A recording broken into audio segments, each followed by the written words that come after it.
تو حضور علیہ السلام نے آخر میں فرمایا کہ میں تمہیں سارے معاملات کی جڑ ہی نہ بتا دوں، خلاصہ ہی نہ بیان کر دوں؟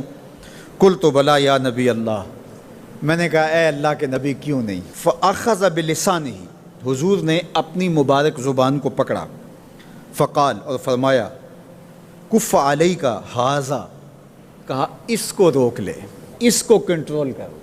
تو کہتے ہیں میں نے کہا اے اللہ کے پیارے محبوب صلی اللہ علیہ وسلم، جو ہم باتیں کرتے ہیں اس سے بھی مواخذہ ہوگا؟ یعنی عمل پر تو پکڑ ہوگی، لیکن جو ہم زبان سے بات نکال دیتے ہیں تو کیا اس بات پر بھی مواخذہ ہوگا؟ تو حضور علیہ السلام نے ارشاد فرمایا کہ لوگ منہوں کے بل یا ٹھوڑیوں کے بل جہنم میں ڈالے جائیں گے، یہ ان کے بولے ہوئے بولوں کی وجہ سے ہوگا، ان کی زبان کی کمائی کی وجہ سے ہوگا۔ تو اپنی زبان کی حفاظت کرو تو جنت کا داخلہ مل جائے گا۔ تو گویا زبان کی حفاظت سے لے کر کے اللہ کے حضور سجدے تک اور اللہ کی عبادت تک، یہ ہے وہ نصاب جو جنت میں جانے کا ہے۔ اللہ ہم سب کو 5 گانا باجماعت نماز کی توفیق دے، اللہ ہمیں توفیق حج کی نصیب کرے، اللہ ہمیں رمضان المبارک کے روزے رکھنے کی توفیقات سے مالا مال کرے، اللہ اپنی راہ میں جد و جہد اور جہاد کی توفیق سے مالا مال کرے، اور اللہ ہمیں ہماری زبان کی حفاظت کی توفیق دے تاکہ ہم خیر کی راہوں کے مسافر رہیں۔ کچھ لوگوں کی عادت ہوتی ہے کہ وہ بہت زیادہ چیخ چیخ کے بولتے ہیں اور بلند آوازی سے گفتگو کرتے ہیں۔ یہ عادت بچپن سے انسان کے اندر پیدا ہو جاتی ہے، پھر آہستہ آہستہ آہستہ آہستہ یہ زندگی کا حصہ بن جاتی ہے، پھر وہ اپنے آپ کو روکنا بھی چاہے تو روک نہیں سکتے۔ اس لیے بچوں کو اس سے منع کر دینا چاہیے کہ وہ چیخ کر نہ بولیں، چلا کر نہ بولیں، درمیانی آواز سے گفتگو کریں۔ تو کہا اپنی آواز کو پست رکھو، اور یہ ممبر و محراب کے مالکوں کو بھی خاص طور پہ اس بات کا بہت خیال رکھنا چاہیے کہ ان کی آواز لوگوں کے کانوں پر بوجھ نہ بنے۔ آج کل تو یہ ساؤنڈ سسٹم لگے ہوئے ہیں، اور پھر ماشاءاللہ کچھ لوگ تو یہ ایکو کا بھی ضرورت سے زیادہ استعمال کرتے ہیں۔ سنجیدگی کے ساتھ، متانت کے ساتھ بات کرنا، سنجیدگی اور متانت کے ساتھ بات کو سننا، یہ شریعت کے آداب ہیں۔ جب کسی سے ہم کلام ہوں تو آپ بھی بلند آواز نہ ہو، اور دوسرا وہ اس کا جو جواب دے رہا ہو اس کی توجہ بھی بھٹکنے نہ پائے، وہ اپنے احساسات سے یہ بات بتائے، اور کہیں جواب دینا ضروری ہو تو حرج بھی نہیں ہے۔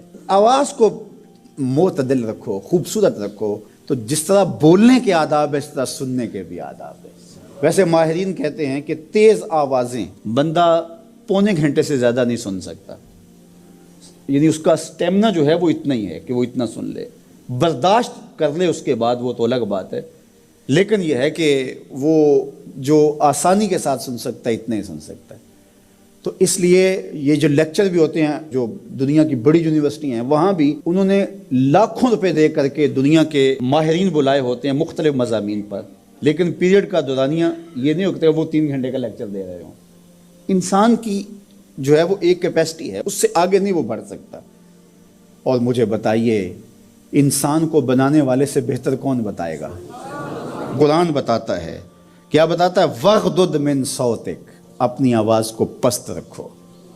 باقی اس کے الگ احکام ہیں کہ اذان دے رہے ہیں، آپ کسی کو پکار کر رہے ہیں، جنگ میں رجز ہے یا کوئی اور بات ہے۔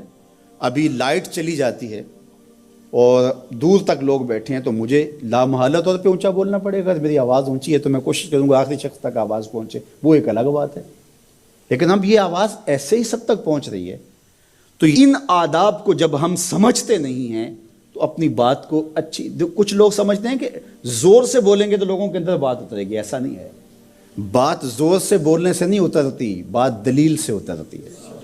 رومی علیہ رحمہ فرماتے ہیں کہ بادلوں کے گرجنے سے نہیں، پھول کھلتے ہیں بارش کے برسنے سے۔ تو بارش برسے گی تو پھر پھول کھلیں گے، بلکہ وہ جتنی آہستہ آہستہ برسے گی اتنی ہی جذب ہوتی چلی جائے گی۔ سہج پکے سو میٹھا ہو۔ اس لیے اپنے لہجوں کو خوبصورت بھی بنائیے، اپنے لفظوں کا انتخاب بھی اچھا کیے، اور اپنی آواز کو پست بھی رکھیے، لوگوں کے کانوں پر آپ کی آواز بوجھ نہ ہو۔